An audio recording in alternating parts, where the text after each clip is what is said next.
Cordial saludo, espero se encuentren muy bien. Soy Rosa Leudo y en este espacio voy a compartir algunas ideas sobre la teoría de la argumentación en el lenguaje de los autores Anscombe y Ducret, con algunos ejemplos prácticos que nos permitan comprender. Entonces, comparto la siguiente cita muy ilustrativa que nos dan una idea general del tema. Hallábanse dos querellantes en disputa. Ante la imposibilidad de llegar a un acuerdo, deciden acudir donde los jueces. He aquí que su situación se ve modificada, ya que no importa quién tenga la razón, los jueces se la otorgarán a quien mejor argumente. Diálogos de Platón. Como Anscombe y Ducrot desarrollaron la teoría pragmática sobre la argumentación en el lenguaje, primero vamos a definir qué es la pragmática y quiénes son sus exponentes.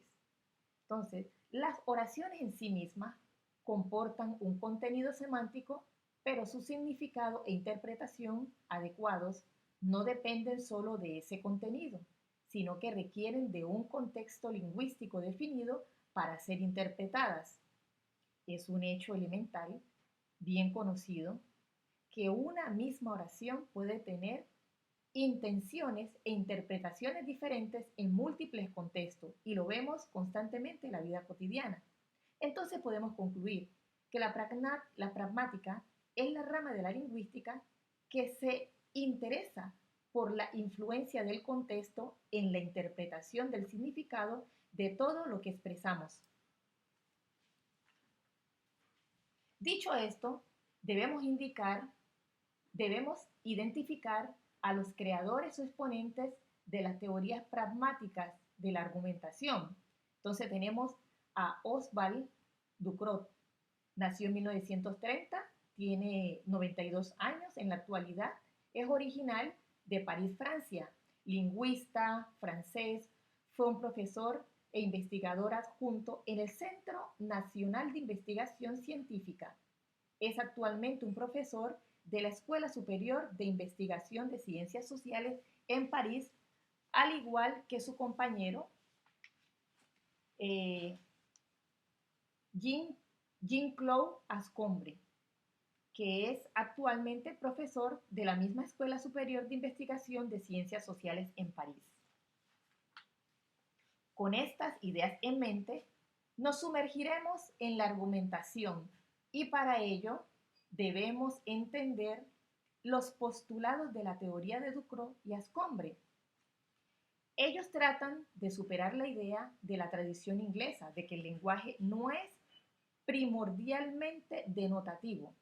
Argumentar tiene el valor de hacer admitir un razonamiento, sea lógico o no, para poder llegar a una conclusión que sea aceptable por el destinatario de la enunciación, afirman ellos. Por otra parte, los autores asumen que los principios que rigen los encadenamientos argumentativos dependen fundamentalmente de la propia estructura lingüística de los enunciados y no solo de su contenido. Definen que argumentar es dar razones a favor de una conclusión donde éstas pueden ser verdaderas o falsas, y lo podemos ver en la vida cotidiana cuando nosotros conversamos. Recordemos que en términos generales, la argumentación es una de las manifestaciones del discurso oral o escrito, cuya finalidad es el de convencer de algo a quienes escuchan o leen. A través de razones válidas se trata de probar o justificar aquello que se define y al mismo tiempo rebatir las opiniones contrarias. Los argumentos no siempre son del mismo tipo. Pueden diferenciarse dependiendo de la clase de información que utilicemos con él o dependiendo del tipo de mensaje que nosotros querramos transmitir. La teoría plantea la existencia de dos tipos de argumentos. Y primero tenemos el argumento lógico-racional. Convence con argumentos objetivos, comprobables en la realidad. Ejemplo, un padre trata de convencer a su hijo de que deje de fumar por los efectos del tabaquismo en el organismo. aunque un tipo de argumento puede ser útil en un tiempo o contexto determinado, pero en otro contexto puede que no. Eso es un detalle que no debemos olvidar. Por otra parte, el argumento retórico persuasivo, el emisor quiere persuadir a través de argumentos subjetivos o emocionales que carecen de sustento o verificabilidad en la realidad, ya que lo que importa es convencer, sea lógico o no. A toda costa hay que convencer. Ejemplo, el mismo padre que cité anteriormente, intentando que su hijo deje de fumar, aduce que cuando su hijo fuma se ve poco atractivo, o que la gente mala en las películas suele ser fumadora, por lo que puede dar una mala impresión. De esa manera, entonces, trata de persuadir a su hijo para que deje de fumar, según la teoría de Ducrot y Anscombe. Entonces, pasamos a la aplicación práctica y nos preguntamos dónde específicamente se utilizan estos dos tipos de argumentación. La argumentación lógico-racional es muy común en textos científicos, ensayos, proyectos de ley, entre otros, porque como su nombre lo dice, utiliza la razón para convencer. Mientras que la argumentación retórico-persuasiva la podemos encontrar en publicidad, campañas políticas o conversaciones cotidianas.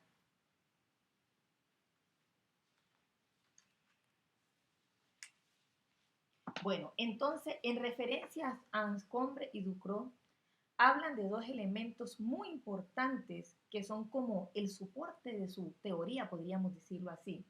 ¿Sí? Entonces afirman que la escala argumentativa, eso pone su soporte, la escala argumentativa es la que da fuerza al enunciado, es decir, es la clasificación de los enunciados que apoyan a una misma conclusión en los que no todos tienen la misma fuerza. Entonces, la función de la escala argumentativa es la de diferenciar el valor argumentativo entre los enunciados similares, constituyéndola en un pilar en la argumentación discursiva, ya que a mayor argumento posible, mayor posibilidad del discurso cumplir con su propósito.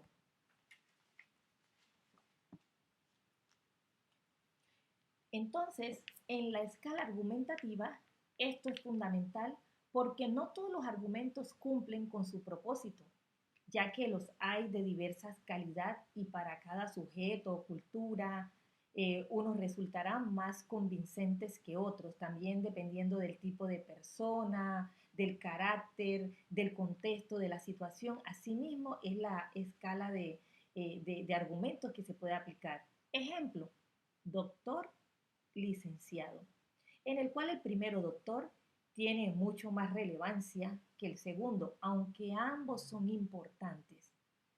Otro ejemplo, Ángela habla español y francés, importante, tiene capacidad. O Ángela habla francés, incluso cantonés. Este llega a tener más relevancia porque el cantonés es mucho más difícil de aprender, entonces está desarrollando mucha más capacidad.